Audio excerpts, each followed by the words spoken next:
Allez, place à notre rubrique On vous répond à présent avec notre invité. On l'aime beaucoup, Bertrand Milteau, animateur scientifique et responsable de Terre du Ciel, pour répondre à cette question: que regarder dans le ciel cet été? Parfait pour un dernier rendez-vous évidemment dans ce JT. Merci beaucoup d'être avec nous, Bertrand.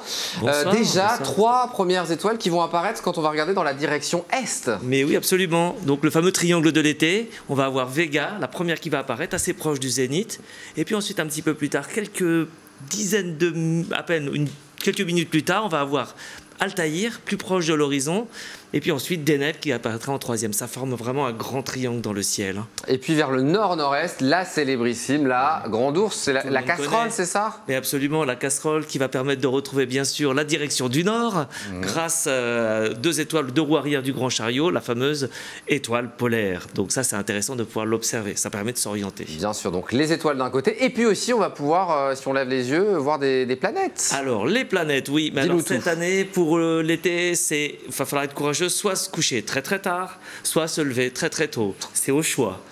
Donc, Saturne en première pour observer, absolument. Si vous n'avez jamais observé Saturne avec ses fameuses magnifiques anneaux observés au moins une fois dans sa vie, il faut voir ça. On peut le voir quand du coup Saturne alors? Télescope. Alors là, dès début août, à partir de 1h, 2h du matin, ce sera en conditions observables. À l'œil nu?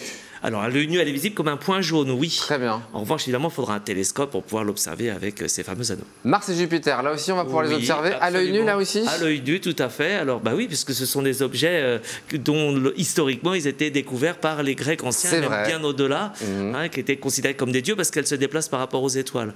Donc là on voit Mars. Alors j'ai préféré vous montrer, il y a des magnifiques images de Mars, beaucoup plus belles que celles que je vous présente ici, mais je vous les présente comme ce qui serait visible à travers un télescope d'amateur. Voyez-vous? Donc c'est pour ça que c'est moins décevant que quand on a des magnifiques images de Hubble ou de... Ça c'est Saturne? Ça c'est Jupiter. Jupiter. Avec ces fameuses bandes de nuages, des rayures caractéristiques de la planète géante gazeuse en fait. Donc le matin avant le lever du soleil? Oui, tout à fait. C'est là on pourra vraiment bien les voir. Il faut sortir des villes. Alors voilà, alors les planètes, pas obligées.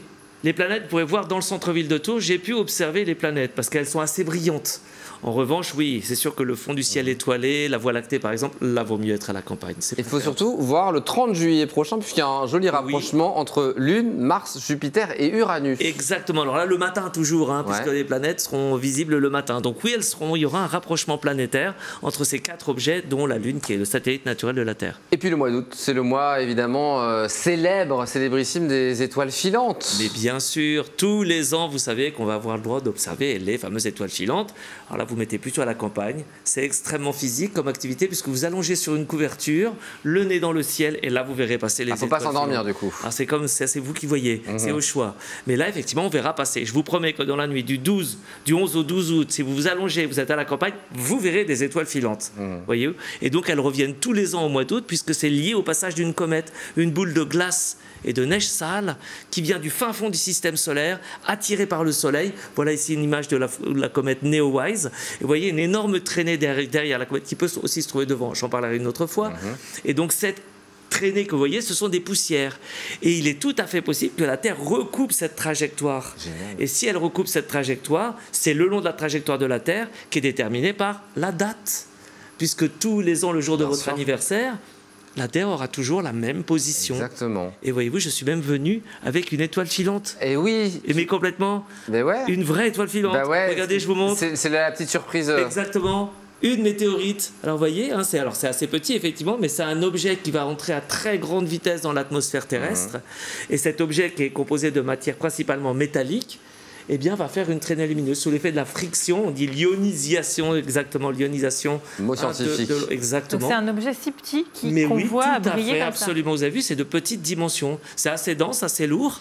Et cet objet, eh bien, effectivement, c'est un objet d'origine extraterrestre. Et bien, grâce à toi, on va regarder le ciel de manière intelligente tout au long de l'été. Puis si on veut plus d'infos, il y a terreduciel.com, puisque je le disais, tu es animateur, évidemment, scientifique à travers Terre du Ciel. Exactement. Donc faites appel évidemment à Bertrand si vous souhaitez plus d'infos sur ce beau ciel étoilé qu'on pourra regarder tout au long de l'été. Merci infiniment Bertrand d'avoir...